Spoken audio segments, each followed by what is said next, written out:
I'm Natalie Robinson of Lumpkin Co Lady Indians, and you're watching BLITZ.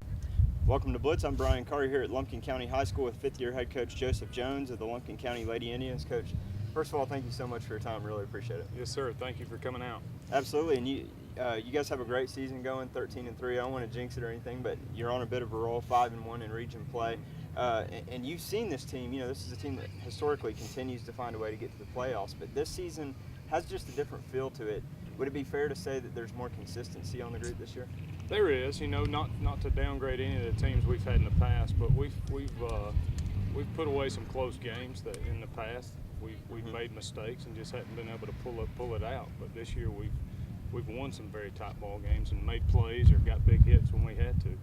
Yeah, and how big is that for, again, going back to, I think 5 of the last 6 years this team makes the state playoffs, so looking to make that 6 out of the last 7 this year. But how big is that for a program to develop that winning tradition that becomes a habit? It is a big deal, just so they expect to win, you know, and there have been years where we've went into games and I've known that we're the better team, but deep down I don't know if the girls have believed, hey, we're the best team out here tonight. Yeah. You know, so just believing in that expectation of coming out and winning every night is a huge deal. Yeah, and this year it seems like a lot more balance on your team as well, and we're seeing some dominance on both ends, where I think you have 126 runs scored, which is tops in the region, only 64 allowed, so your pitching and defense second best in the region.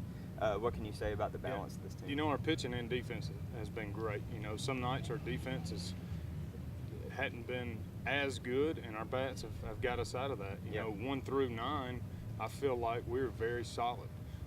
You know, and it's been different girls in different games. You know, our 9-hole hitters hit 2 home runs in big situations where, you know, the top, not to say they weren't getting it done, but, you know, it just might not have been their night that night, you know. So the bottom of our lineup has been just as effective as the top, which is a huge asset. Yeah, and then when you got the pitching and defense behind that, that's awesome. Exactly.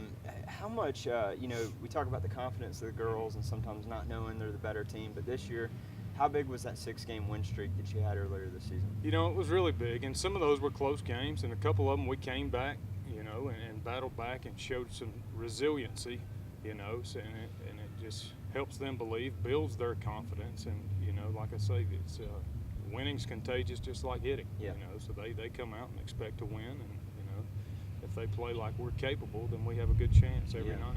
Now, you know, that we talk about the good things. Unfortunately, the one small blemish, I think, on the record this year was the 18-17 loss to Union, which was just a ridiculous, I mean, like a high school football score that we were looking at there. But talk about that game a little bit. What did you say to the girls after? You know, that was well, my exact words are, girls, I don't even know what to say. You know, that was a game where we didn't make plays, and we almost hit our way out of it. Yeah. You know, we didn't pitch well. Our girls, we've pitched well all year. We've played good defense all year.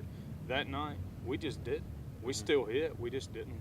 You know, we had 15 earned runs, and they had 5. Yeah. You know, the positive that came from that is Tuesday we came out, and I said, we'll see what we're made of tonight. You know, we came out, went right back to it, made plays when we had to, you know, hit the ball, got big hits, got bunts down when we had to. So, you know, we bounced back from that and recovered and let it go and hopefully learned something from it. Well, you got 7 games left, starting tonight with a huge game against East Hall, who leads the region at the moment. What are you looking for out of your girls in these last 7 games? You know, especially tonight, I told them just play our game. You know, play how we're capable of playing. Win or lose, if we bring it and we get beat, you know, I'm still going to be proud of you. But we got to give ourselves a chance and come out and play with confidence like we've done every other night this year. You know, and you know, nobody in our region is a cakewalk. You know, so people are saying, oh, they're pulling away from this and this and this. We have to finish. You know, we've got to finish, and every region game that we have is just as important as the East Hall game tonight. Yeah, well, wishing you guys the best of luck, hoping you stay healthy. That's the main thing these last few games, and can't wait to see how deep of a run we make in the state playoffs. Appreciate it, Coach. Good deal. Thank you. Thank you.